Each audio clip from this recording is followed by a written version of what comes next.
आज के समय में जो हमारा ट्रांसमिशन, डिस्ट्रीब्यूशन या पावर क्वालिटी जो है वो किस हिसाब से ट्रांसफॉर्म होगा in next 20-21 years? Consumption basket should exceed 50%। जैसे आज हमारा अगर 20-21 है, चाइना का मेरे ख्याल से 29-30 है, तो अगले 20 साल में हमें लगता है कि ये 50 क्रॉस कर जाएगा, क्योंकि जो टेक्नोलॉजीज़ आ रही हैं, बैटरी स्टोरेज जिस तरह से बढ़ रहा है और जिस तरह से पम्प्ड हाइड्रो पे लोग ध्यान दे रहे हैं, मुझे पूरा विश्वास है कि हम लोग इसको अचीव कर पाएंगे। तो ट्रांसमिशन प्लानिंग में सरकार क्या करना चाहती है या क्या कर रही है, और क्या सबसे बड़ा चैलेंज है जो आप देखते हैं उस टारगेट को अचीव करने में from a transmission perspective? It's an emerging issue, and the curtailment of RE has been happening not only in India but everywhere in the world. तो क्या आपको लगता है कि इस प्रोसेस में भी कहीं ना कहीं और एफिशिएंसी पॉसिबल है, या किसी तरह से AI के एजेंट्स का रोल इस प्रोसेस में हो सकता है, because that can make the decision making faster? तो AI टूल जहाँ पे मेरा प्रोसेस क्विकन कर रहा है, वहाँ हर आदमी इसको अडॉप्ट ऑलरेडी कर रहा है, कई लोग अननोइंगली भी कर रहे हैं। जो एलिमेंट है, ह्यूमन टच है, ह्यूमन क्रिएटिविटी है, ह्यूमन वे ऑफ थिंकिंग है, वो एक अलग यूनिक है। It can not replace me, because I don't foresee at least couple of decade where the AI will completely replace humans. You cannot.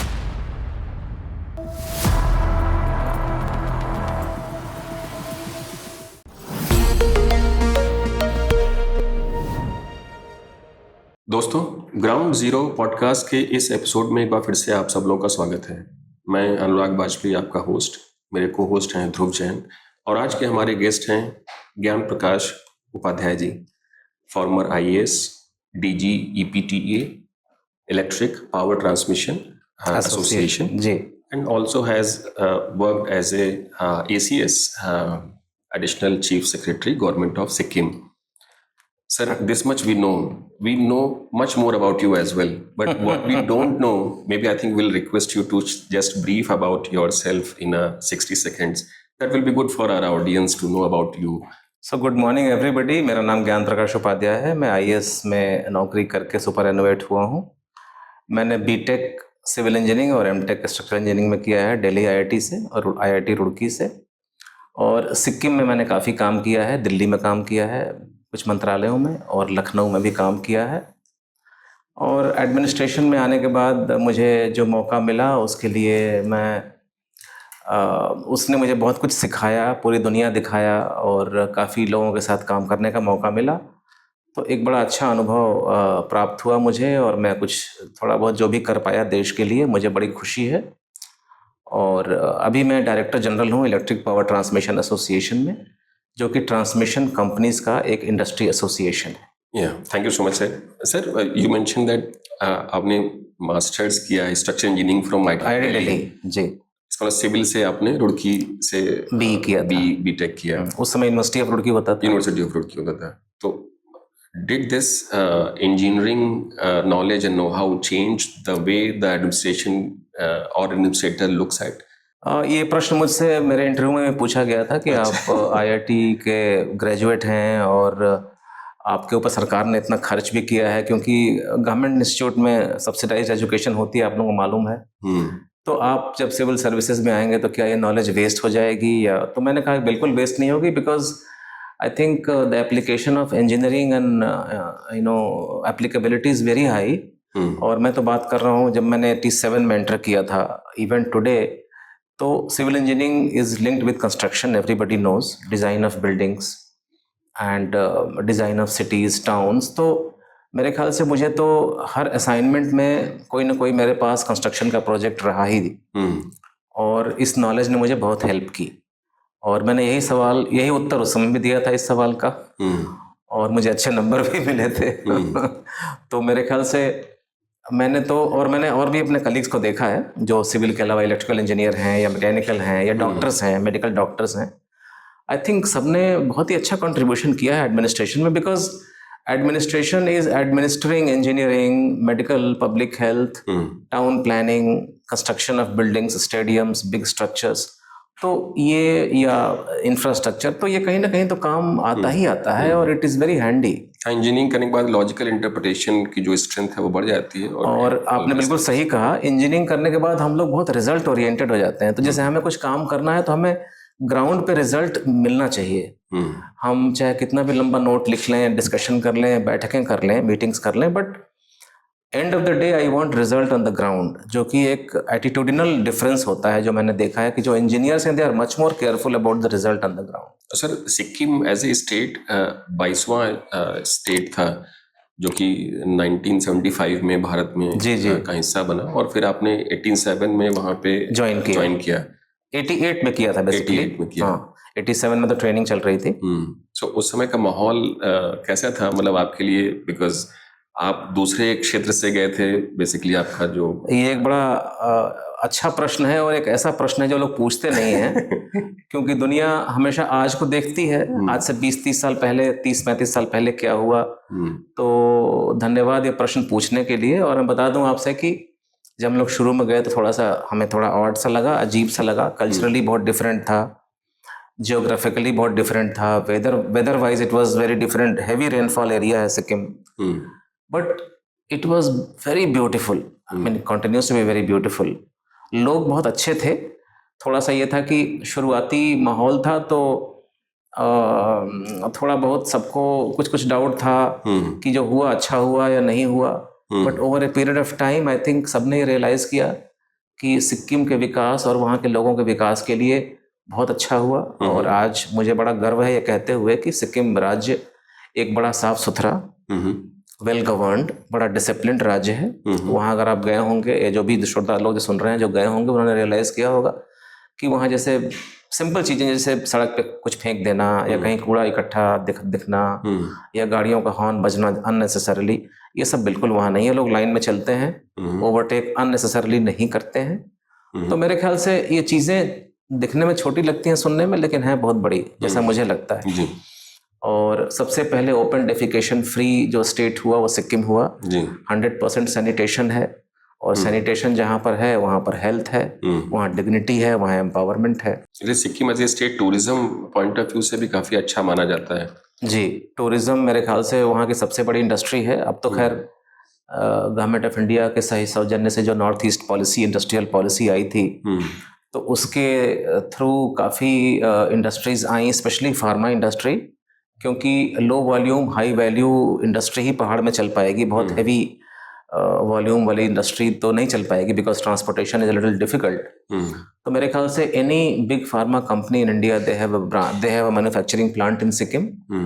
लेकिन tourism बहुत बड़ा एक कॉन्ट्रीब्यूटर है वहाँ एम्प्लॉयमेंट और स्टेट डोमेस्टिक प्रोडक्ट का। और सर ये सब चीज़ें कैसी हुई, जैसे Sikkim became the first state जहाँ पे 100% जो फार्म लैंड है वो सर्टिफाइड ऑर्गेनिक फार्म लैंड की तरह है।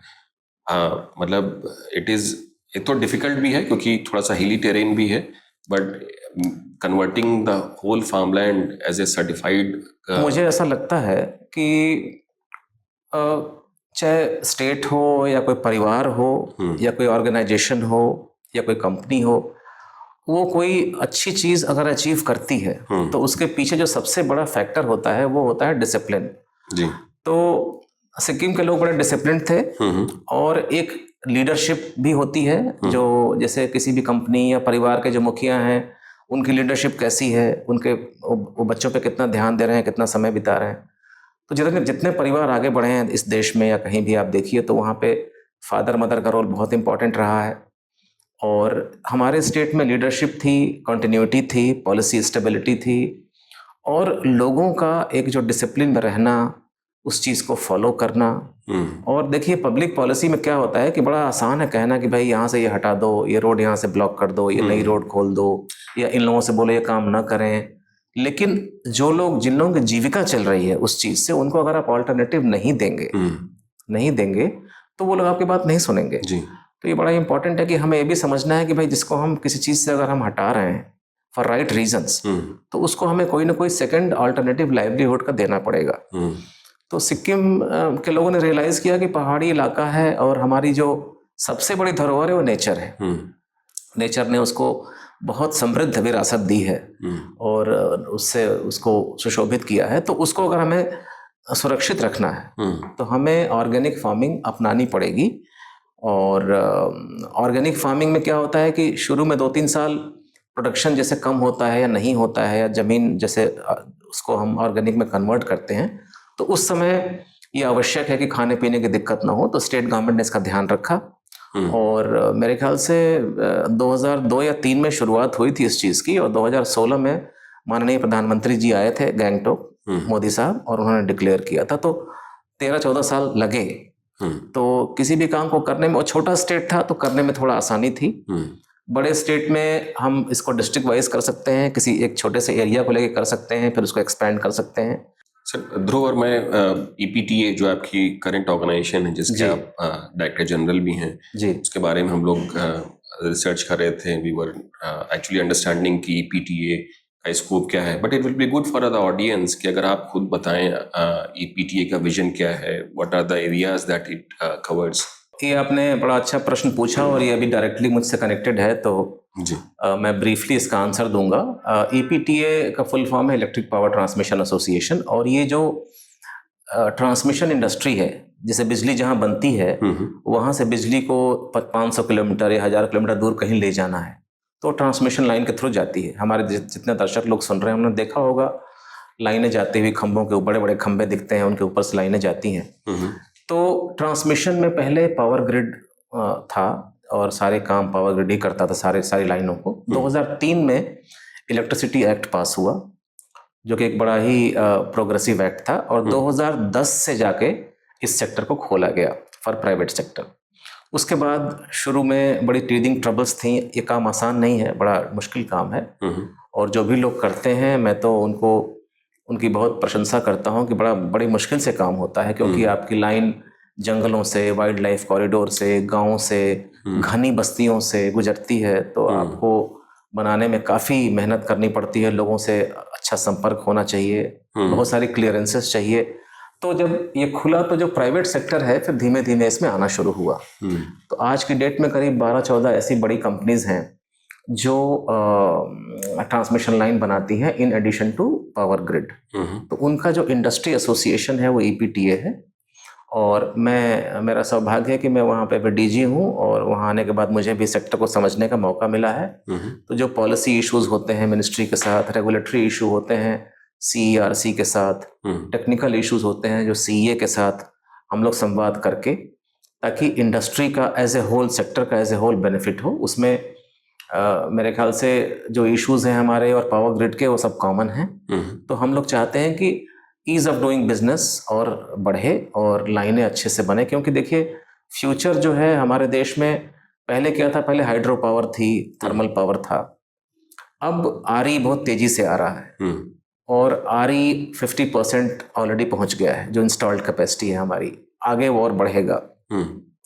और RE का जो हब है वो राजस्थान, गुजरात, तमिलनाडु, महाराष्ट्र, कुछ मध्य प्रदेश, कुछ आंध्रा, ये सारे स्टेट्स हैं।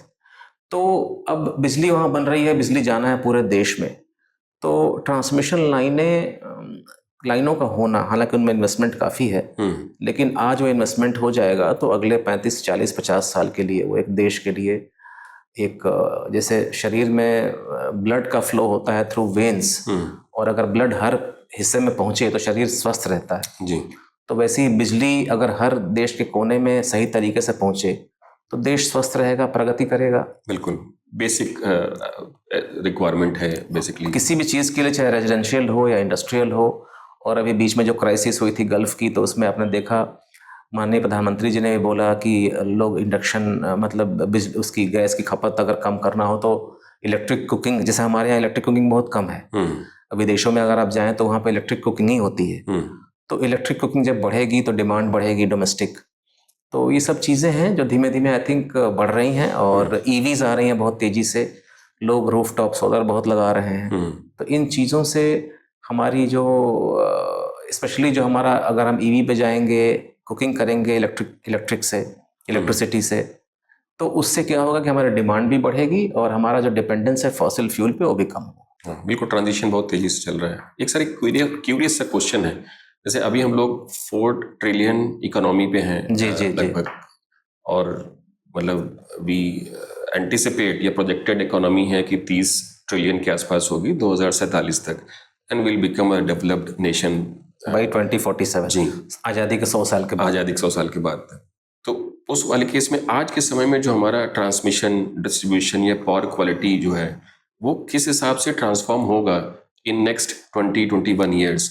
आपको कैसे विजुलाइज लगता है कि क्या क्या मे बी फंडामेंटल या चेंजेस आ सकते हैं? देखिए, मुझे जो ट्रैजेक्टरी है डेवलपमेंट की हमारी, और जो ये green power vis-a-vis fossil fuel based power की जो बात है जी, तो मुझे ऐसा लगता है कि अगले 20 वर्षों में, 2047 तक, 20-21 वर्षों में हमारा जो ग्रीन पावर का जो कंट्रीब्यूशन है ओवरऑल पावर कंजम्पशन बास्केट में, जैसे अभी इंस्टॉल्ड कैपेसिटी हमारी 50% है, लेकिन जो हम यूज़ कर रहे हैं electricity at the ground level, क्योंकि बिजली अल्टीमेटली इम्पैक्ट तभी करती है जब वो घरों में रोशनी करती है, या फैक्ट्रियाँ चलाती है, या गाड़ियाँ चलाती है, ट्रेन्स चलती हैं, तो वो अगले 20 साल में, 21 साल में जो हमारा जो अभी जो करंट आरई का जो कंट्रीब्यूशन है कंजम्पशन बास्केट में एट द ग्राउंड लेवल, शायद वो 20-21% ही है। हालांकि इंस्टॉल्ड कैपेसिटी शायद 50-55 हो गई है और बढ़ती जा रही है। हर साल हम करीब 50 से 55 गीगावाट ऐड कर रहे हैं, सोलर एंड विंड और पंप्ड हाइड्रो। तो अब ये है कि चूंकि आरई का नेचर बाय नेचर ये फ्लक्चुएटिंग पावर है, दिन में जैसे सोलर पावर बहुत रहती है, शाम को जीरो हो जाती है, रात भर नहीं रहती है, विंड कभी चलती है कभी नहीं चलती है। तो अब इस पावर को, और पावर ऐसी चीज़ नहीं कि उसको आप कहीं स्टोर कर दें आसानी से, तो पावर को स्टोर करने के लिए खैर अभी तो थैंकफुली बैटरी टेक्नोलॉजी में काफ़ी फ़र्क आ गया है, batteries have become cheaper and pumped hydro is being promoted and nuclear also is being promoted, because हमें स्टेबिलिटी चाहिए पावर सप्लाई में। तो न्यूक्लियर का भी 100 गीगावाट का टारगेट है, जो अभी सिर्फ 8.8 गीगावाट है आज की डेट में, 47 तक 100 होना है। तो मुझे लगता है कि ये 20 से कम 50, 55, 47 तक पहुंच जाएगा इसका जो कंट्रीब्यूशन है at the consumption level, ground level. और 50 जब क्रॉस करेगा तभी जो ईपीटीए के जो प्रेसिडेंट मिस्टर प्रतीक अग्रवाल हैं, तो उनका एक बड़ा फेमस कोट है, वो कहते हैं कि we have to move from petro state to electro state. And what is the meaning of being moving from petro to electro state is that the contribution of RE in our consumption basket should exceed 50%. जैसे आज हमारा अगर 20-21 है, China का मेरे ख्याल से 29-30 है, तो अगले 20 साल में हमें लगता है कि ये 50 क्रॉस कर जाएगा, क्योंकि जो टेक्नोलॉजीज आ रही हैं, बैटरी स्टोरेज जिस तरह से बढ़ रहा है और जिस तरह से पंप्ड हाइड्रो पे लोग ध्यान दे रहे हैं, मुझे पूरा विश्वास है कि हम लोग इसको अचीव कर पाएंगे। सर, एक फॉलो क्वेश्चन है इस पे, बताइए। जैसे सर हम बात कर रहे हैं कि the RE generation has to go up, let us say by many folds in the next 20 years. Now RE generation अगर हमें बढ़ाना है, या जनरली अगर जनरेशन कंट्री में बढ़ाना है, it has to be supplemented by transmission. हमें घर तक बिजली को पहुंचाना है, तो उसका फर्स्ट स्टेप है ट्रांसमिशन। और अभी हम देखते हैं जो कुछ रिसेंट रिपोर्ट्स हमने न्यूज़ में भी देखी हैं, आरई में थोड़ा सा कर्टेलमेंट अभी बढ़ गया है, बिकॉज नेटवर्क में कंजेशन है या ट्रांसमिशन कैपेसिटी कम है हमारे पास, based on whatever is the existing infrastructure. इस तरफ या इस डायरेक्शन में अभी गवर्नमेंट क्या स्टेप्स ले रही है? बिकॉज उस अंजाम तक पहुंचने के लिए आपको ये इंश्योर भी करना होगा कि आपके पास वो नेसेसरी इंफ्रास्ट्रक्चर प्लेस में है। तो ट्रांसमिशन प्लानिंग में सरकार क्या करना चाहती है या क्या कर रही है, और क्या सबसे बड़ा चैलेंज है जो आप देखते हैं उस टारगेट को अचीव करने में फ्रॉम अ ट्रांसमिशन पर्सपेक्टिव? ये एक बहुत ही अच्छा और बहुत ही रेलिवेंट प्रश्न है, and I can tell you very clearly that government is actually very seized, I mean very much seized of this problem और this issue. I will not call it a problem, but it's an emerging issue, and the curtailment of RE has been happening not only in India but everywhere in the world. By nature, RE peaks in the daytime when the demand doesn't peak, or even if demand peaks, the power is almost like free at 1 o'clock in the day. So curtailment is something which we have to live with, but we have to ensure that the curtailment, the kind of power which we are not able to use, अगर उस power को हम किसी तरीके से store कर लें in terms of battery power या in terms of pumped hydro. pumped hydro का concept बड़ा simple है. जो excess power है दिन में जो हम use नहीं कर रहे हैं, RE की जो power है, ग्रीन हाइड्रोजन का भी कॉन्सेप्ट है उसमें आ रहा है अब काफ़ी तेज़ी से, और 10-1 साल में मेरे ख्याल से काफ़ी डेवलप कर जाएगा. तो उस पावर को यूज़ करके पानी को हमें ऊपर चढ़ा देना है पंप को चला के. फिर जब वो पावर ख़त्म हो जाएगी तो उस पानी को हम नीचे फिर ले आएंगे और वो टरबाइन चला के बिजली पैदा करेगा. बहुत सिंपल सा कॉन्सेप्ट. जी जी. समझने के लिए। तो उस एक्सेस पावर को अभी काफ़ी इस पे एफर्ट चल रहा है to store it in batteries और to store it in terms of potential of water through pumped hydro, और इस पे काफ़ी इन्वेस्टमेंट और वो जा रहा है। सरकार की तरफ से देखिए ये बात समझने वाली है कि जैसे ट्रांसमिशन लाइन जो जैसे आजकल HVDC line is in demand and it's a very modern technology, very efficiently it carries the power, लेकिन इन्वेस्टमेंट इज़ वेरी हैवी। और अभी हमारा जो फोकस है वो जनरेशन पर है और ट्रांसमिशन पे भी है। हमें ये भी सोचना पड़ेगा कि जो हमारी डिमांड है उसका जो अपटेक है, डिमांड का जो इंक्रीज़ है वो उस तरह से हुआ नहीं है जो हमने सोचा था।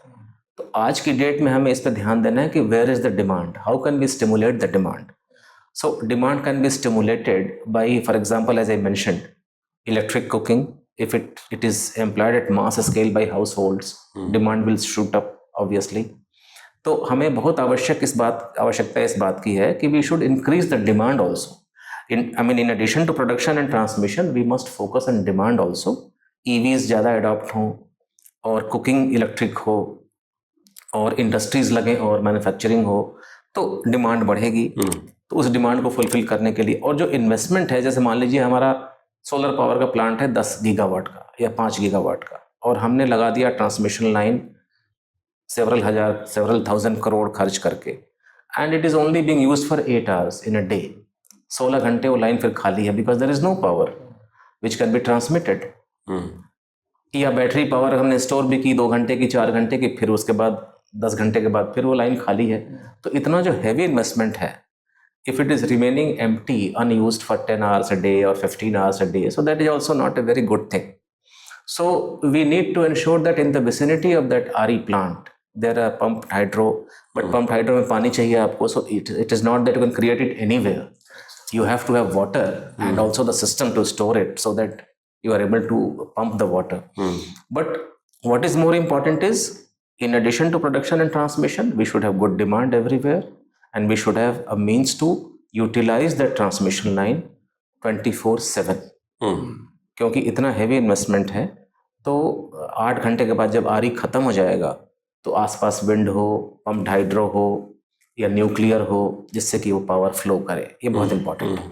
Sir, apart from diversity of these generations, एक ये भी है कि अभी जनरेशन टाइम भी थोड़ा सा बहुत बढ़ गया है। फॉर एग्जांपल, जैसे पहले तो फॉसिल फ्यूल या इस तरह के या थर्मल पावर प्लांट होते थे, उसकी मतलब उसको इस्टेब्लिश करने का टाइम ही लगभग 7-8 साल 10 साल कंपेयर टू आज के समय में, even if it is energy storage और लेट्स से सोलर हो गया, ये तो 2-3 साल में भी पूरे पावर प्लांट बन जाते हैं। तो ट्रांसमिशन लाइन का जो रिक्वायरमेंट है दैट इज ऑल्सो एक्सेलरेटेड। बहुत ही रेलिवेंट और बहुत ही अच्छा पॉइंट है, और ये श्रोता जो सुन रहे हैं उनको समझने वाली बात है कि पहले जब हाइड्रो प्लांट बनते थे, हाइड्रो पावर प्लांट्स या थर्मल प्लांट्स, तो 5-6-7 साल बड़ा कॉमन था। तो लाइन तब तक बन जाती थी ट्रांसमिशन की। अभी क्या है कि 1 से 1.5 साल में प्लांट बन जाते हैं सोलर के या विंड के। और ट्रांसमिशन लाइन का जो मिनिमम टाइम है वो 30 से 36 महीना, मतलब 3 साल है। और in the last about 15 years, if we look at the statistical analysis of delays कि प्रोजेक्ट्स कितने डिले हुए हैं, so I can tell you 2 से लेके 10-12 महीने तक का डिले हर प्रोजेक्ट में है, क्योंकि इतने अनफोर्सीन्स हैं। ग्राउंड पे क्लियरेंस चाहिए आपको, ROW चाहिए टावर्स के लिए, वाइल्ड लाइफ कॉरिडोर्स हैं, रिजर्व फॉरेस्ट कॉरिडोर्स हैं, घनी बस्तियां हैं। तो इस वजह से 3 साल से 3.5 साल तो आप मान के चलिए, और HVDC में तो रफली 5 years लगता है एज ऑन डेट। बट आगे चल के टेक्नोलॉजी इम्प्रूव करेगी तो शायद कम हो जाए। जैसे अब मोनोपोल्स आ रहे हैं, तो जैसे बहुत घने एरियाज़ में मोनोपोल्स के ऊपर लाइन जा सकती है, तो base shrinks to just 1 pole. तो उसमें फिर ये होता है कि you don't have to use lot of land, right of way reduces. So it is very good for very densely populated areas जहाँ पे land is at a premium, and it is difficult to put the tower on the ground, huge tower base. और इसके अलावा जैसे हमारे यहाँ एक और बहुत बड़ा इशू है जो मैं अपनी तरफ से बोलना चाहूँगा कि ट्रांसमिशन लाइन दिखती है जैसे आपको जाती हुई तो बड़ी अच्छी लगती है, भाई ये पावर जा रही है, but when you go close to the tower you will realize कि it's a very high tower और बड़ा मैसिव होता है वो। और सोचिए उसको बनाने के लिए जो लेबर लगती है, स्किल्ड लेबर चाहिए, उसकी बड़ी शॉर्टेज है हमारे देश में। और पावर ग्रिड की तरफ से काफ़ी काम इसमें शुरुआत की गई है। स्किल डेवलपमेंट उन्होंने सेंटर्स खोले हैं, रफली 3 मंथ्स का कोर्स करते हैं जिसमें टावर बनाना सिखाते हैं, स्ट्रिंगिंग सिखाते हैं। और एप्टा की तरफ से, EPTA की तरफ से हम लोग जो जितने हमारे मेंबर हैं उनके साथ मिलके अलॉन्ग विद पावर ग्रिड हम लोग सोच रहे हैं कि हम लोग इसमें कुछ कंट्रीब्यूट करें CSR के थ्रू और उसके थ्रू, वो भी CSR के थ्रू ही कर रहे हैं। तो उसका ऑटोमेशन की बात भी चल रही है, ड्रोन्स भी यूज़ हो रहे हैं at least for monitoring of the line, ताकि फॉल्ट का पता चल पाए। AI का यूज़ हो रहा है जिससे कि अगर कोई पॉसिबल फॉल्ट कहीं आने वाला है तो उसको पहले हम डिटेक्ट करके और उसको हम रिपेयर कर दें ताकि पावर का फ्लो अफेक्ट ना हो या डिसरप्ट ना हो। तो आगे चल के मुझे पूरी उम्मीद है कि ये कुछ ऑटोमेशन होगा, कुछ नई टेक्नोलॉजीज आएंगी और पावर लाइन को ले करने का जो टाइम है वो शायद कम हो जाएगा जो अभी आज की, लेकिन अभी आज की डेट में मिसमैच है और उस मिसमैच की वजह से भी कर्टेलमेंट के इश्यूज आ रहे हैं, ये फैक्ट है। सर हम लोग मतलब इस बात पे थोड़ा सा और चर्चा करते हैं। जैसे हम लोग एक इनिशिएटिव है ग्रीन नीति, AI सोल्यूशन बेस्ड कंपोनेंट है, और उसमें हम लोग ये इसको इस तरीके से सोल्यूशन निकालने की कोशिश कर रहे हैं कि अगर कहीं पर ट्रांसमिशन लाइन लेआउट हो रही है तो किस हिसाब से जो अदर डिपार्टमेंट्स के जो प्रीएम्प्टिव परमिट है या जो कंप्लायंसेस हैं, जैसे आपने बताया कि लैंड का एक रिक्वायरमेंट है या फॉरेस्ट का रिक्वायरमेंट है, इन्वायरमेंट भी हो सकता है, वाटर का हो सकता है, इवन इलेक्ट्रिसिटी लाइन का भी हो सकता है, डिस्ट्रीब्यूशन लाइंस का। तो जब हम लोग लेआउट प्लान करते हैं, यू मेंशन कि 2 साल 3 साल सिर्फ प्लानिंग में लग जाते हैं या उसके कंप्लायंसेस अटेंड करने में लग जाते हैं। तो एक तो है जो हम लोग अभी उस पे काम कर रहे हैं कि इस तरह के प्रीएम्प्टिव मैकेनिज्म पे वो टूल काम करता है और it can actually give you the indicators कि आपको ये डिपार्टमेंट्स उस पर्टिकुलर लेआउट में, जैसे आपको एक जगह से A से B तक लेआउट करना है ट्रांसमिशन लाइन, जी तो क्या क्या रिक्वायरमेंट जो है वो आ सकती हैं, उनको रिक्वायरमेंट में कितना एस्टिमेशन टाइम लग सकता है या वायबिलिटी क्या क्या हो सकती है, और भी इस तरह के बहुत सारे सोल्यूशंस वो ला करके दे सकता है। ये तो एक सोल्यूशन है, Dhruv can add to it also, but do you feel कि अभी जो सोल्यूशन है, जैसे आपने बताया कि टेक्नोलॉजीज नहीं आएंगी, कुछ और भी आ सकते हैं, is this something sufficient enough, और भी कुछ और चीज़ों पे आप लोग एज ए EPTA भी काम कर रहे हैं, और how this solution can help the EPTA jointly? This is something which is we are discussing it a lot these days, and also work has already started. Work is actually happening in the ground also. मैं बताता हूँ आपको कैसे जी। जैसा आपने कहा कि AI का बहुत तेजी से उपयोग बढ़ रहा है। इनफैक्ट AI की बात हो रही है तो मैं बता दूं आपको कि बहुत सारे डेटा सेंटर इंडिया में आ रहे हैं जी, और उनकी जो पावर डिमांड है वो भी काफ़ी तेज़ी से जगह जगह आएगी, जिसको फुलफिल करना पड़ेगा। और उसके लिए फिर ये है कि चूँकि डेटा सेंटर्स की पावर 24/7 अनइंटरप्टेड होनी चाहिए, तो उसमें जैसे RE अगर लगाना है तो उसमें it has to be compulsorily supported by either battery storage और pumped storage, so that after sunset और whenever the RE is not available we are able to supply, because उनके लिए 1 सेकेंड का भी पावर कट अगर हो गया so it will become difficult for them to function. तो अब जैसे अभी आज की डेट में जो बिडिंग होती है, जो मेंबर लोग हमारे या पावर ग्रिड भी या जो भी बिड करता है, तो बिडिंग में there are lot of unknowns, बहुत सारी चीज़ें आप एश्यूम करते हैं क्योंकि ठीक है उसमें आपका अनुभव है, आपने पहले बिडिंग कर रखी है तो आपको अनुभव है कि भाई यहाँ से यहाँ तक लाइन ले जाने में ROW में हमारा इतना खर्चा आएगा या इस तरह के प्रॉब्लम्स हमें मैसेज कर रहे हैं और इस तरह का क्लियरेंसेस लेने में इतना टाइम लगेगा। सो that is an estimated time or estimated fund requirement, but the bidding part, if it is much more accurate, if we have to make it very accurate, we have to use now, thankfully AI has come, so AI can actually give us lot of support in terms of let's say estimating based on the policy of different states falling on the way, what would be my likely cost for ROW right of way, because right of way I'm saying, so I just would like to explain this. Right of way is not land acquisition. हमें सिर्फ right चाहिए आपकी ज़मीन से tower ले जाने का, तो हम लैंड एक्वायर नहीं करते हैं, but compensation is quite handsome. It's 4 times the land value. And for the line corridor it is 2 times. तो ये although land remains your land, I don't take it in my name or don't get it mutated, but you give me the right of way and in lieu of that I pay you compensation. क्योंकि tower base में कुछ problems होती हैं इन terms of may be lesser output या वो थोड़ा सा लोग उतना नहीं कर पाते. तो let us come to AI. तो एआई की हेल्प की वजह से हमारी bidding can become much more accurate. तो जो बिडिंग में एजम्पशंस हैं उनका एक हम अगर एआई का टूल यूज करें तो based on our past data we can and the current land compensation norms, I think we can estimate a very fair value of the bid or land compensation to be paid. So then for me it will be very easy to plan, because supposing I have to spend 100 rupees and I will put 20 rupees from my own funds, 80 मुझे borrow करना है. So actually I need 100 or I may do only with 80. So then my borrowing will also come down. तो जब construction होता है line का और वो एक्सीड करता है परमिटेड टाइम से, तो उसमें जो हमने लोन लिया है उसका इंटरेस्ट और इंसिडेंटल एक्सपेंसेस होते हैं. सो that becomes quite big sometimes. And also so my bid can become totally, it may land me in trouble if I am not estimated properly, क्योंकि मुझे फिर लॉस होना शुरू हो जाएगा.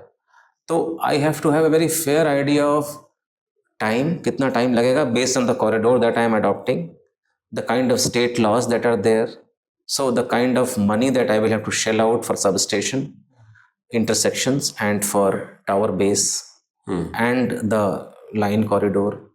और इसके अलावा ये जैसे based on the data which I gather from every substation or maybe every pole, if I may say, we can analyze using AI tools कि where there is a likelihood of any problem developing in next 2 months, 3 months, 6 months, whatever. And predictive maintenance can be done. So I think that is going to be a great help to the bidders in terms of reducing their number of unknowns. And ultimately देखिए business है, तो end of the day it's business, so I need to make money out of my hard work.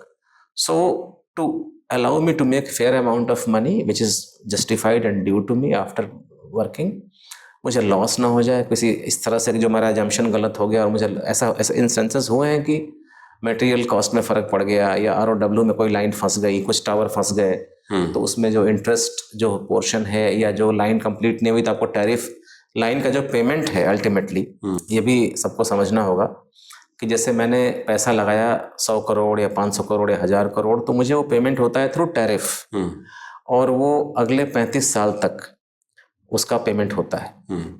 उस हिसाब से हमने उसकी figure out किया रहता है कि भाई हमें 35 वर्ष में उसको वापस लेना है अपना इन्वेस्टमेंट विद माई प्रॉफिट. तो I think this is going to be immensely useful और इसमें काफ़ी काम हो रहा है. दूसरा ये है कि बैटरी स्टोरेज और पंप स्टोरेज मैंने जैसे बताया काफ़ी बढ़ रहा है और इसमें काफ़ी लोगों का ध्यान जा रहा है और इसकी कॉस्ट भी बैटरी नीचे आ गई है काफ़ी. तो उससे एक बड़ा अच्छा वो हो गया है, इट हैज़ बिकम वायबल. तो बैटरी पावर हमें कितनी स्टोर करनी है और change between battery power and RE and so all these kinds of things, if they can be automated, and the AI can help us in getting to the core of all these issues which are currently just a kind of estimate is being put. So this will make my bid more scientific, more accurate, and as a person who is taking the risk of putting the money, मेरा risk कम हो जाएगा.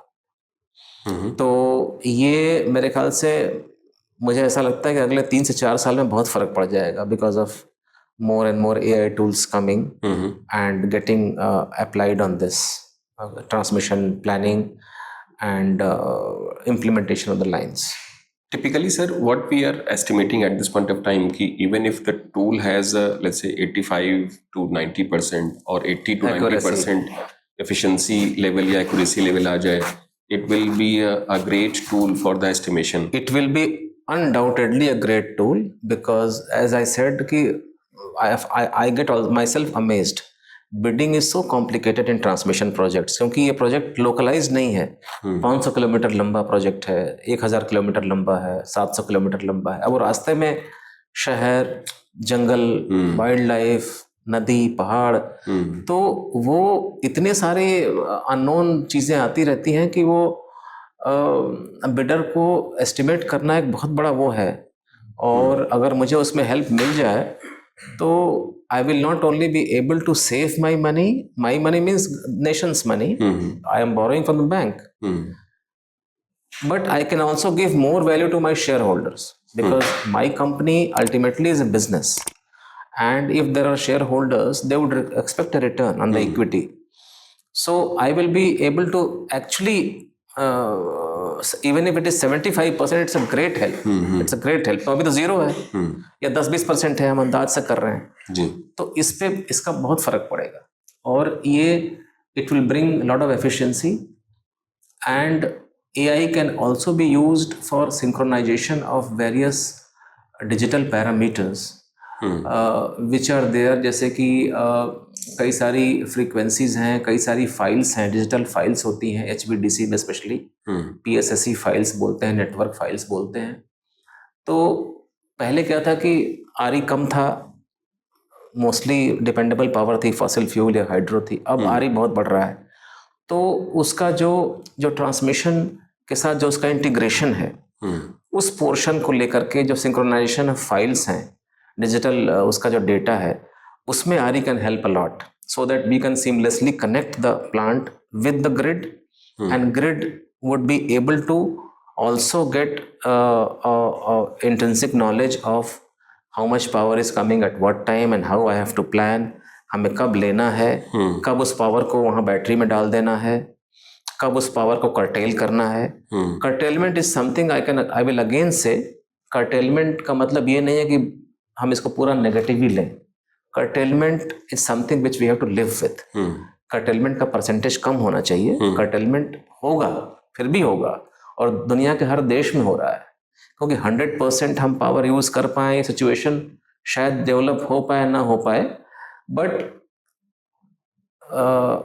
अब जैसे अभी net metering हो रही है, rooftop solar लग रहे हैं इतने, और डे टाइम में लोग पावर देते हैं ग्रिड को, जबकि उस समय power is the cheapest at the cheapest rate, और शाम को ड्रॉ करते हैं when power is very expensive. It could be as cheap as 10 paisa unit, almost zero, और शाम को मान लीजिए 9 रुपया यूनिट है, 10 रुपया यूनिट है, but there is a parity currently, you give back 100 units, you draw 100 units in the evening. So time of the day tariff has to be adopted. उसमें AI can play a big role. तो I am producing electricity through my rooftop solar, and giving back to the grid when it is cheapest. So if I am able to store in my house by putting a battery and give it back to the grid, or don't draw as much from the grid as I am drawing from previously in the evening, I can save money. So, and grid, the distribution company should be able to adopt time of the day tariff so that no injustice is done to them. अब वो जिस समय power आप दे रहे हैं उस समय उनको पावर चाहिए ही नहीं, लेकिन आप इसलिए दे रहे हैं कि आपको भी नहीं चाहिए, और शाम को जब सबको चाहिए तो आप ड्रॉ कर रहे हैं, और आपको उसका पूरा 100 यूनिट दिया आपने तो 100 यूनिट का माइनस मिल गया। तो आई थिंक किसी भी कॉमन सेंसिकल उससे आप सोचें तो ये ठीक नहीं है। तो उसके लिए उसका जो एक सीमलेस डेटा ट्रांसफ़र है और उसका जो ओवरऑल मैनेजमेंट है, humanly it is impossible. It has to be done through AI tools, so that a justice is done to the both producer, consumer, prosumer, as well as the distribution company. So ये sir बहुत ही interesting aspect आपने बताया, which also sort of links to, let us say, the policies. Time of day tariff residential sector में आना ये government का policy decision है, जो पहले अनाउंस हुआ भी है, बट आई थिंक अब इम्प्लीमेंट नहीं हुआ है, लेकिन करना पड़ेगा हमें, क्योंकि नहीं करने से ये हो रहा है कि देखिए ऑलरेडी आपने सुना होगा जो हमारे डिस्ट्रीब्यूशन कंपनीज हैं उनको बहुत लॉसेस हुए हैं। अब cumulative loss is very high, running into several lakh crore of rupees. अब ये तो थोड़ा सा अनफेयर तुरंत किसी को भी लगेगा कि rooftop solar banana is a very noble objective. मैं कर रहा हूँ, मैं बहुत खुश हूँ, और दिन में अगर मैं यूज़ कर ले रहा हूँ पावर और ग्रिड से नहीं ले रहा हूँ, बहुत अच्छी बात है, आप यूज़ कर लीजिए। The moment you start giving back to the grid because you have excess power, घर में सब लोग निकल गए ऑफिस, घर में कोई काम ही नहीं है बिजली का, और आप सारी पावर ग्रिड को दे रहे हैं, और पावर उस समय ₹1.50 यूनिट है। शाम को सब लोग आ गए, 10-12 रुपए यूनिट पावर है, आप ड्रॉ कर रहे हैं और दोनों की पैरिटी दे रहे हैं, तो this is not correct. So I think AI tools, smart meters लग भी रहे हैं अब तो, but I think time of the day tariff और उसके हिसाब से बिलिंग और उसके हिसाब से उसका पूरा management, I think should become very easy and people should understand this. They should be encourage to put maybe battery कि डे टाइम में अगर एक्सेस पावर है रख लो भाई, शाम को दो, जब ग्रिड को चाहिए पावर तब दो आप। बिल्कुल। इनफैक्ट फ्यूचर में तो मुझे लगता है कि जो बड़ी बड़ी गाड़ियाँ, बसें, ट्रकें जब वो ग्रीन हो जाए, जब वो बैटरी ड्रिवन हो जाएंगी, आई थिंक चाइना में काफ़ी बड़ा काम चल रहा है, तो उनकी जो हैवी बैटरीज हैं, अगर शाम को ट्रक खड़ी है या बसें हमारी डिपो में खड़ी हैं, they can give power back to the grid उनकी अपनी बैटरी से, अगर बैटरी फुल्ली चार्ज है। If there is an heavy load in the evening और in the night, so that can be given back to the grid. So many things are possible, but unless we have digital management of the entire thing and AI tools, it is very difficult to implement. And even now I am saying this, but मुझे लगता नहीं है कि 4 से 5 साल के पहले ये implement ठीक से हो पाएगा।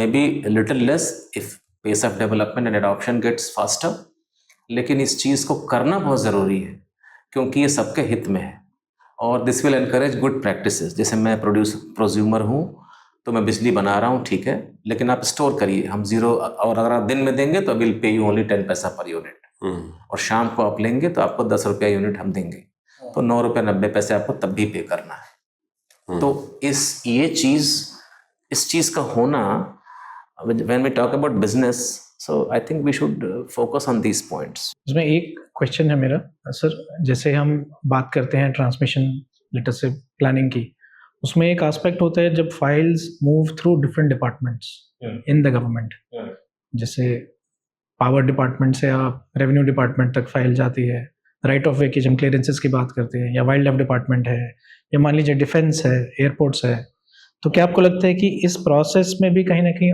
और एफिशिएंसी पॉसिबल है, या किसी तरह से AI के एजेंट्स का रोल इस प्रोसेस में हो सकता है, because that can make the decision making faster? देखिए, मैं आपको अपडेट कर दूं, अभी गवर्नमेंट का जो काम है मोस्टली सेंट्रल मिनिस्ट्रीज में, most of the states also is on the e-office. So e-office is a solution developed by NIC। तो जो पुरानी जितनी फाइल्स थी उनको डिजिटाइज कर दिया गया। So now supposing I have to give a decision on some file in some ministry, so I don't need to go to my office to see the physical file. The entire file is on the net. I'll get a email, this thing, secure mail pe, alert, and I can open the file using my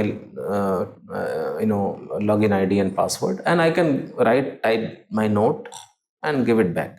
So अभी physical फाइलों का बहुत कम हो गया है, almost nil है, barring very few things and some financial sanctions and all that. तो अब ये है कि सबके इंडिविजुअल लॉगिन आईडीज, पासवर्ड्स हैं, and people are working on e-files. So the transmission between the departments, different departments or within a department in different divisions is much faster, and people sitting at home also can look at the files. There is no need to physically go to the office to look at the file. एक तो ये हो गया, तो this has already quickened the pace of decision making. दूसरा ये है कि जो AI एजेंट की बात आपने की, yes, why not?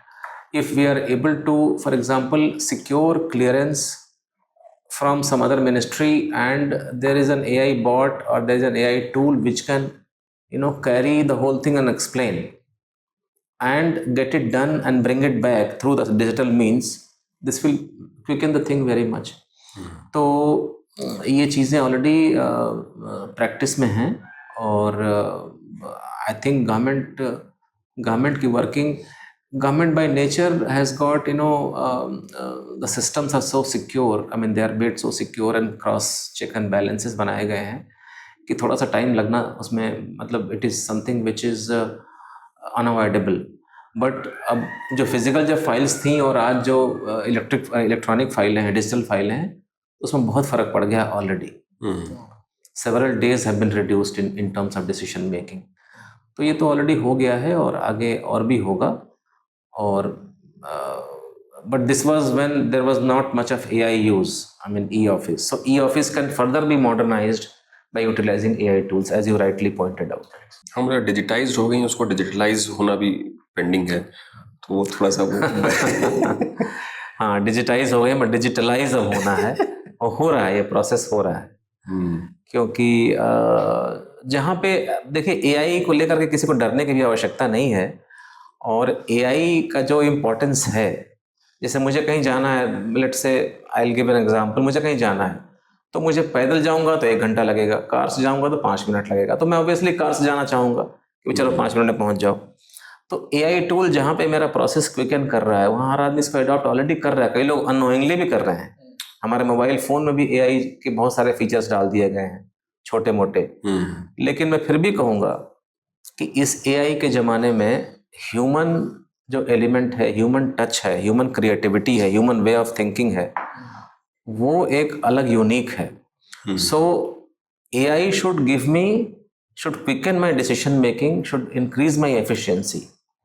It cannot replace me, because I don't foresee at least couple of decades where the AI will completely replace humans. You cannot. So for example, you prepare something through using an AI tool, but you should look at it very carefully and remove the difficulties. Cultural context होते हैं, implementability aspects होते हैं, कुछ adopted practices होती हैं, region wise specific चीज़ें होती हैं, तो उसमें उसको ढालना, उसके हिसाब से उसको चेंज करना, ये तो अभी करेंटली तो ह्यूमन बीइंग ही कर सकता है।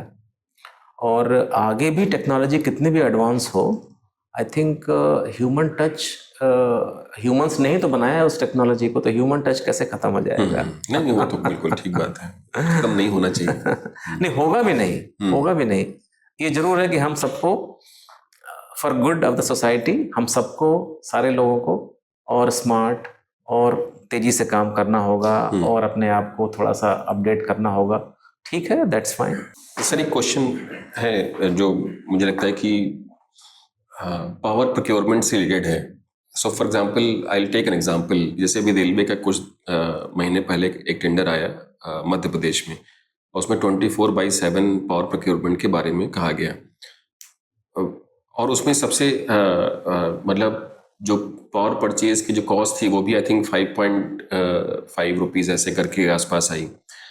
तो it also changes the whole supply chain in terms of transmission lines, putting up the diversified resources, generation resources, as you mention earlier कि हम लोग स्टोरेज एक साथ लगा दें, जनरेशन भी एक साथ, सोलर भी एक साथ, इस तरह से लगाएं। बट जब डेटा सेंटर की बात करते हैं तो वो पावर सप्लाई के साथ साथ पानी की भी उनकी रिक्वायरमेंट बढ़ रही है। तो आपको लगता है कि मतलब अभी जो ट्रांसमिशन का जो प्लानिंग है, ये इस तरह के क्लस्टर जो आपने मेंशन किया था पहले, उसके हिसाब से ये भी चेंज हो रहा है क्या? क्योंकि हम पंप स्टोरेज की भी बात कर रहे हैं, और पानी और वाटर, पानी और जो सप्लाई, ये बहुत ही मतलब कॉम्बिनेशन बहुत ज़्यादा नहीं है। हाइड्रो के केस में तो है थोड़ा हिली रीजन में, बट अगर हम गुजरात देख लें या और देख लें तो it is not easy to find these two resources together. तो मतलब ट्रांसमिशन का भी ऐसे कुछ लेआउट प्लानिंग डिफरेंस या चेंजेस हो रहे हैं? देखिए, अभी टू बी ऑनेस्ट, इस एस्पेक्ट पे पानी को लेकर के ट्रांसमिशन पे कोई इम्पैक्ट पड़ा हो या ट्रांसमिशन प्लानिंग में कोई उसका इनकॉर्पोरेशन हुआ हो, I don't think it has happened as of now. लेकिन फ्यूचर में तो अब जैसे कूलिंग की जो आपने बात की, बड़ी रेलिवेंट बात है, बड़ा रेलिवेंट पॉइंट है कि data center doesn't need only power, they also need lot of water to cool down, क्योंकि processes are very fast acting processes, there is lot of heat as a by product which has to be dissipated. So I think lot of work is happening in terms of the waste water which we are generating, क्योंकि future में इसके अलावा काम हमारा चल ही नहीं सकता। Fresh water हम नहीं यूज़ कर सकते, इंडिया में वैसे ही वाटर का स्ट्रेस है बहुत सारे एरियाज़ में। तो हमें ये टेक्नोलॉजी, सब चीज़ों को इंटीग्रेट करना होगा और ये इंश्योर करना होगा कि जो हमारे सिटीज़ हैं, क्योंकि डेटा सेंटर सिटीज़ में होंगे, सिटीज़ के आउटस्कर्ट्स में होंगे, आसपास कोई टाउन होगा जहाँ पानी यूज़ हो रहा है, तो वहाँ से वेस्ट वाटर जो निकल रहा है, उस पानी को हमें यूजेबल, नॉट पोर्टेबल, ड्रिंकिंग की बात मैं नहीं कर रहा हूँ, but at least for cooling purpose, for flushing, for gardening, तो पानी यूज हो ही सकता है।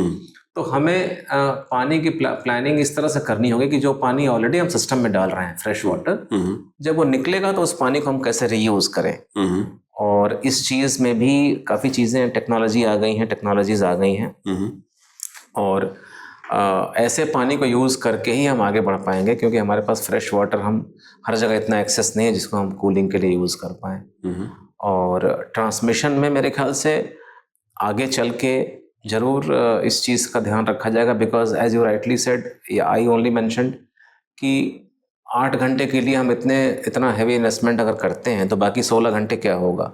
वो भी हम चाहते हैं कि पावर फ्लो करे, तो पावर कहाँ से आएगी? आरई से तो आएगी नहीं, तो बैटरी से आएगी या पंप्ड स्टोरेज से आएगी, बट उसके लिए पानी कहाँ से आएगा? तो ये सारी चीज़ें हैं, तो इनका जो इंटीग्रेशन है और इनकी जो प्लानिंग है वो ऑलरेडी बहुत जगह हो रही है, और आगे और भी पिकअप करेगी। Nuclear is again a very bright possibility कि हम उस लाइन को यूज़ करने के लिए न्यूक्लियर प्लांट अगर पॉसिबल हो तो आसपास अगर कहीं लगा सकें, स्पेशली छोटे प्लांट्स 250, 300, 400, 500 मेगावाट के, तो स्मॉल मॉड्यूलर रिएक्टर बोलते हैं, SMR टेक्नोलॉजी, तो वो अगर आ जाए तो फिर उसको भी हम यूज़ कर सकते हैं। तो there are lot of possibilities, but we have to be very mindful of the natural resources like water and all that, कि हमारे देश में ऑलरेडी जब पानी का इतना स्ट्रेस है, समर में कितना स्ट्रेस हो जाता है डिफरेंट एरियाज में जी। तो बारिंग द हिल एरियाज जहाँ से रिवर्स ओरिजिनेट होती हैं, वहाँ भी अलग तरह के इश्यूज आ रहे हैं। So I think we need to take it into account. I think Microsoft did a interesting example. उन्होंने एक डेटा सेंटर को माइक्रोसॉफ्ट एक डेटा सेंटर उन्होंने सी बेड पे ही इंस्टॉल किया, जो पानी के अंदर ही है, ओशन फ्लोर पे ही। तो जो कूलिंग की रिक्वायरमेंट है पानी की, it is surrounded by water on all sides, it is inside the water. ये मैंने भी सुना है, और मेरे ख्याल से this is again a very innovative use of I mean sea water is in abundance, तो आई थिंक कोस्टल एरियाज में this solution can also be adopted and will be adopted perhaps. हाँ, मतलब न्यूअर टेक्नोलॉजीज तो आनी बिल्कुल जरूरी है। Sir, आपके प्रोफाइल में एक इंटरेस्टिंग एस्पेक्ट है, आपने Lee Kuan school of public policy से मास्टर्स किया है। सो हम ये जानना चाहेंगे कि ये what drove you to take up this programme and how it shaped your thinking and your progress. This is again I think an excellent question, और मैं तो what drove me was a desire always to do a course from outside India, क्योंकि India में जो भी development है, जो भी है, उससे थोड़ा अलग हट के हम एक्सपीरियंस मिले, ये शुरू से था। अपॉर्चुनिटी अब इवेलुएट हम लोग कर ही रहे थे, फिर ये कोर्स हमारे सामने आया, तो हमें लगा Singapore being closer to Indian context and being in Asia, perhaps will be able to provide us a better context of the study public policy का, रूटेड इन एशियन इश्यूज़। तो इसलिए एक तो ये फैक्टर था। और मैं बताऊं आपसे, जब हम लोग सिंगापुर गए और 1 साल हमने वहाँ बिताया, 1 सवा साल, और US में भी उसके बीच में गए, it completely changed our perspective. I mean it was a watershed kind of a decision in my service life. After having come back from Singapore Lee Kuan Yew school of public policy, I started looking at everything in a very different way. कोई भी चीज़ करने के क्या, उसके public policy में क्या होता है, आप कुछ भी डिसीजन लेते हैं तो it affects a very large number of people, so that is public policy. In a company when you do some work, it affects a much smaller number of people, but public में, government में buck stops, और जो भी आप करते हैं वो पूरे शहर को या पूरे देश को इम्पैक्ट करता है। तो उसकी जो डूएबिलिटी है, उसकी जो इकोनॉमिक्स है, उसकी जो लीगलिटी है, और बाकी देशों में इस तरह की प्रॉब्लम्स में क्या सोल्यूशन लिए गए हैं, अडॉप्ट किए गए हैं, तो एक बहुत ही फ्रेश पर्सपेक्टिव हम लोगों को मिला। और मैं तो ये कहूँगा कि अगर किसी को भी मौका लगे, चाहे किसी प्रोफेशन में कोई हो, गवर्नमेंट में हो, प्राइवेट सेक्टर में भी हो, अगर उसको मौका लगे तो देश के बाहर जाके कोई कोर्स ज़रूर करना चाहिए। उससे एक आपका जो पर्सपेक्टिव है बहुत रिफाइन होता है, बहुत अपग्रेड होता है, and you are able to compare things, and you are also perhaps motivated to bring those good practices to your own country. So everybody should look for such opportunities. both in government as well as in private. Very nice sir. एक और question है, जैसे I think EPTA is pushing for ISTS charges waiver, inter state transmission system के जो charges हैं वो जो let's say solar और विंड की जो जनरेशन है उसके लिए एक डिस्करेजिंग कंपोनेंट भी है। इसका मैं बता दूं आपसे, ये बड़ा ये भी एक रेलिवेंट क्वेश्चन है, क्योंकि to encourage more and more RE many policies were brought, including waiver of ISTS charges, and I think the sunset clause was June 25 if I'm not mistaken, कि उसके beyond extend नहीं होगा. So then we took up this cause with the government, saying that people who have already done everything in terms of invested 70-80% of the money, brought the solar panels on the field, अगर किसी valid reason से कोई force major हो गया या कोई natural calamity हो गई, कहीं बाढ़ आ गई, कहीं कुछ हो गया या कहीं कुछ, there could be many reasons, force majeure जो बोलते हैं, natural beyond your control, factors beyond your control, उसकी वजह से अगर डिले हुआ है, so people who have already invested in the hope of getting ISTS waiver should be given this benefit beyond that date. लेकिन तो गवर्नमेंट ने इस बात को सुना भी था और काफ़ी हद तक इसको माना भी था, बट ये भी फैक्ट है कि ये इनडेफिनेटली कंटिन्यू नहीं हो सकता. There has to be a sunset, because to encourage something we started this, now things have grown matured, तो उसके बाद इसको विड्रॉ करना, ultimately government is sacrificing some money and revenue. तो ये बिल्कुल मेरा मानना है कि एनकरेज करने के लिए किया गया था, और जिन जस्टिफाइड केसेस में इसको एक्सटेंड करना बनता था वहाँ गवर्नमेंट ने किया भी है, बट फ्रेश केसेस में, न्यू इन्वेस्टमेंट्स में, और extending it by blanket 5 years 10 years, I think perhaps will not be appropriate, because now we have crossed that stage and we have come up to a different stage. So I think that is the thinking, and that's the correct thinking. Right sir. That's the correct thinking. One more point sir, you mentioned in the starting कि HVDC जो transmission है काफ़ी महंगा है, so मतलब basically जो equipment supply है that is a constraint in transmission. That is again a very good point, and there is a constraint on that, and equipment चूँकि इंडिया में मैन्युफैक्चर तो हो रहा है, बट अगले 2 या 3 साल के लिए वो सारा पूरा जितना भी आउटपुट है सारा बुक्ड है. और जो इसके बड़े प्लेयर्स हैं, they are putting up new plants also.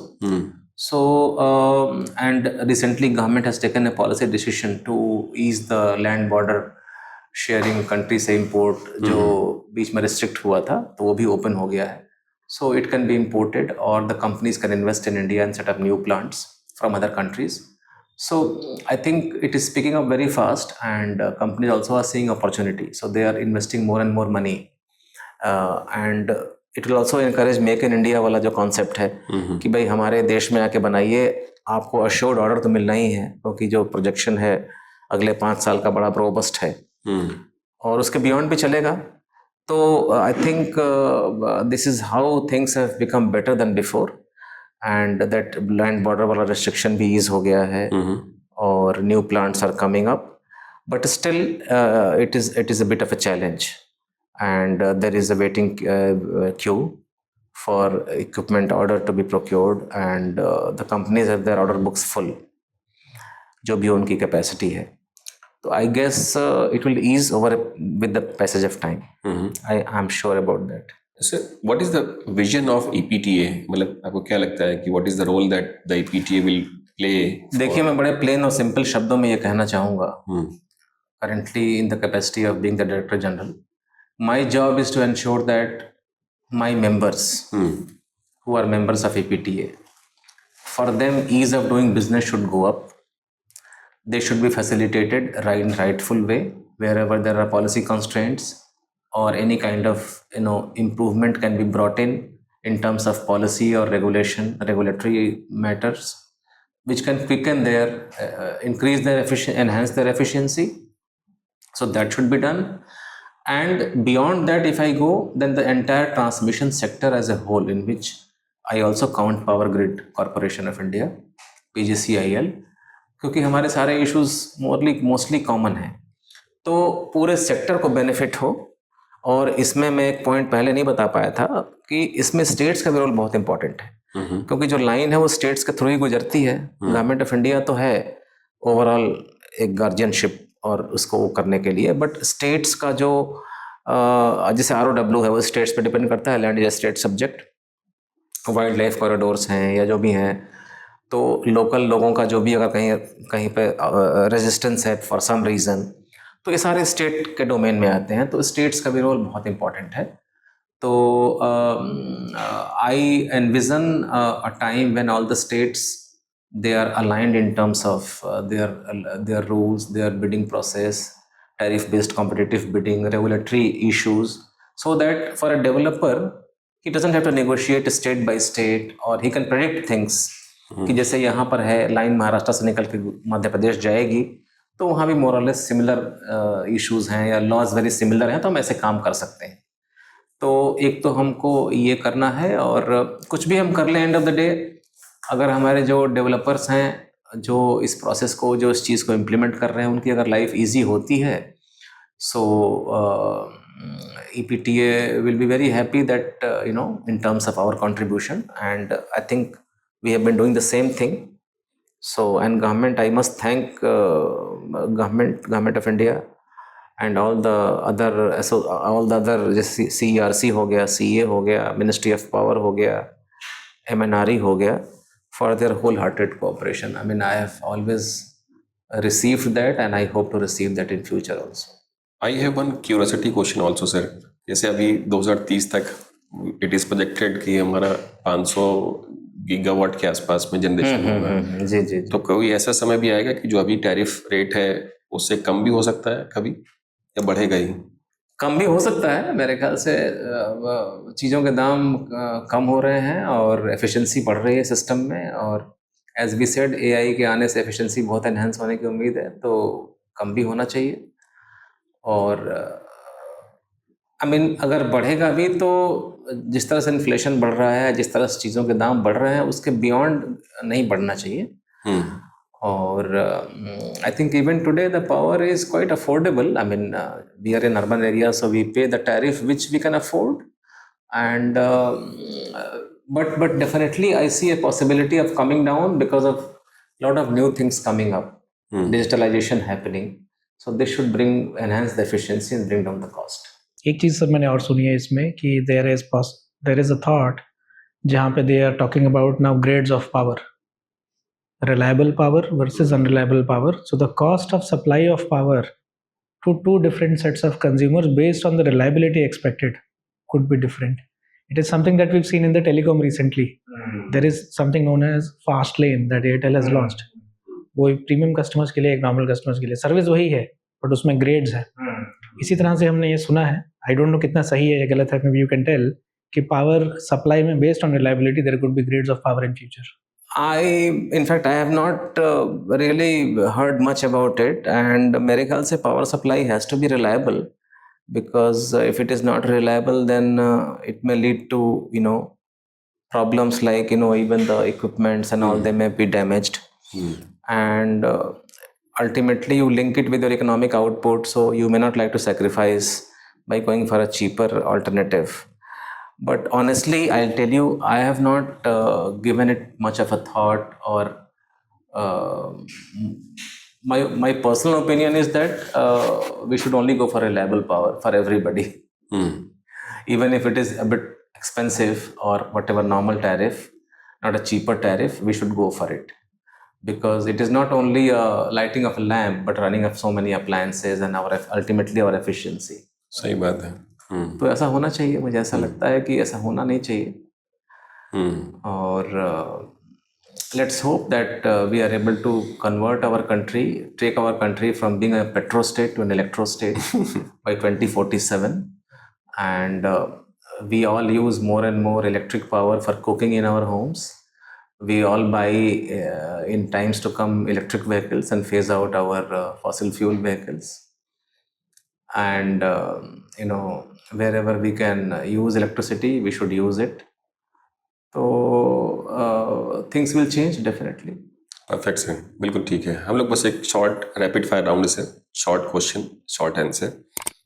तो पहला क्वेश्चन है सर कि मतलब IIT Roorkee versus IIT Delhi which one is the most maybe I think दोनों अच्छे हैं। lovable places? हर इंस्टीट्यूट अच्छा होता है, अच्छा। सबकी अपनी अपनी कुछ प्रोज एंड कॉन्स होते हैं। So I guess I have had very fond memories of both the institutes. I would not like to compare them. एक कोई सिक्किमीज कोई डिश जिसको आपको अभी भी लगता है कि that is something which you It is there are two things which I love and I miss sometimes. एक तो momos, which are now become a pan India dish, but the kind of momos you get in Sikkim, वो world apart है. So whenever I go to Sikkim, get a chance to go to Sikkim, I feast on momos. दूसरा वहाँ एक साग होता है, राई साग बोलते हैं, वो वहीं होता है और पहाड़ों में ही होता है, तो दैट इज उसका शायद टेस्ट लग गया है तो बहुत ही अच्छा है, वो यहाँ नहीं मिलता है। तो बाकी तो और चीज़ें तो खैर कॉमन है कई सारी, बट ये मोमोज और वो साग they stand out. Solar, wind and hydro, which one is the best fit? I think again all three of them have their own importance. Solar and wind, I see a possibility of, because they don't really damage, they don't involve too much of construction and too much of digging and filling and all that, unlike hydro. And they are easy to build. So perhaps going ahead, solar and wind are of course the in thing. It is already happening at a very large scale. Hydro के लिए फिर वो topography, geography has to be conducive, तो जहाँ जहाँ है वहाँ तो काम हो ही रहा है। और हाइड्रो का अपना अलग इम्पोर्टेंस है ग्रिड स्टेबिलिटी के लिए।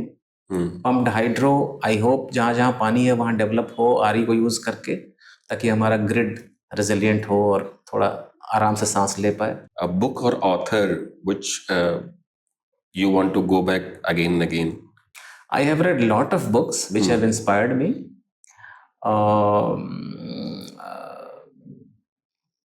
I mean, as a child, I was inspired by the stories of, children books like Parag and Nandan and all that, where there were a lot of good stories inspiring you to work for the nation, serve your parents, look after your parents and all that. So as we have grown and gone ahead, now, of course, I read more of books on public policy and economics. And there are a large number of books, so it will not be fair for me to, or maybe I cannot pinpoint a single book which has inspired me. But, the autobiography of a yogi, बहुत famous book है, और उस किताब को मैंने कई बार पढ़ा है, अभी पढ़ता रहता हूँ बीच बीच में। So that's a very, spiritually it makes you very strong. One underrated place in Sikkim, which I think the tourists must go, but they don't. I think there are lots of beautiful areas in Sikkim where, for example, Nathula and Pelling, they are Gangtok, very crowded places now. But there are places in both south and west districts which are really good, where they should go. And there is a place called Rinchen in western part of Sikkim, from where you get a beautiful view of Mount Kanchenjunga, and it's a beautiful village. So that's a lovely place where people can try, and वो भी अब काफ़ी लोग जा रहे हैं, वैसे ऐसा नहीं है। और people should go and spend more time trekking in Sikkim. There are some short treks in different places. Normally अभी क्या हो गया है, गाड़ी में बैठे वहाँ उतरे, होटल में घुस गए, फिर निकले, गाड़ी में फिर बैठ गए, फिर वहाँ चले गए, देख के फ़ोटो खींच के आ गए। ठीक है, वो करिए आप, बट थोड़ा सा पैदल भी चलिए। पहाड़ों का जो मज़ा है, पैदल चलने में जो मज़ा आता है, वो गाड़ी में बैठ के उतना नहीं आता। People should adopt to more of trekking, maybe smaller treks. Gangtok के आसपास जैसे एक बड़ा अच्छा ट्रैक है गैंगटॉक के पास, जो 1-2 घंटे में, 3 घंटे में आप कर सकते हैं। तो हाफ अ डे अगर आप रखें, थोड़ा सा शरीर भी फिट होगा। और ब्यूटीफुल थ्रू फॉरेस्ट, मुझे अभी नाम ठीक से याद नहीं आ रहा है, बट आई थिंक वो वहाँ जाने पर मालूम चल जाता है। तो my message is that when you go to the hills, try to walk more than use vehicles. Very nice. Any specific hobby that you cherish the most? Also want to recommend to youngsters? I think the more you read, the better person you become, because there is so much of knowledge. मुझे लगता है कि मैं तो time इतना कम है इस जीवन में पढ़ने के लिए जी, कि आपको जितना मौका लगे पढ़िए। और अगर टाइम चुराना हो पढ़ने के लिए, कोई टाइम मिलता ही नहीं आजकल, तमाम चीज़ें आदमी करता रहता है, बिजी रहता है। जब आप फ्लाइट में जाएं मैं देखता हूँ लोग सो जाते हैं, चलिए जिसको जो स्लीप डिप्राइव्ड है सो जाए, बट मैं तो पढ़ता हूँ फ्लाइट में, 2-3 घंटे पूरा यूज़ करता हूँ पढ़ने में, तो वो एक बड़ा अच्छा टाइम है पढ़ने का। रात को घर में खाने के बाद 1 घंटा अगर आप चाहें तो पढ़ सकते हैं। Read as much as you can, very nice. whether it is a newspaper or it's a book or it's a some article on the net, please read. Great. Thank you so much, sir, for sharing your wisdom, knowledge, and experiences with us, with our audiences. Thank you very much. Thank you, Dhruv, for becoming a sporty co-host. Thank you, Dhruv. Thank you so much, Thanks, everyone, for Anurag. your patience listening. If you really find a value in this conversation, you please like, subscribe the channel. And if you have any specific query and suggestion, you can write to us at social@greentree.global. If you want to connect to our guest, we'll also be writing the LinkedIn ID of sir in our channel. And if you can connect to him directly as well. Thank you so much, sir. Thank you so much, Thank you. everyone. Namaskar. Thank you, Dhruv.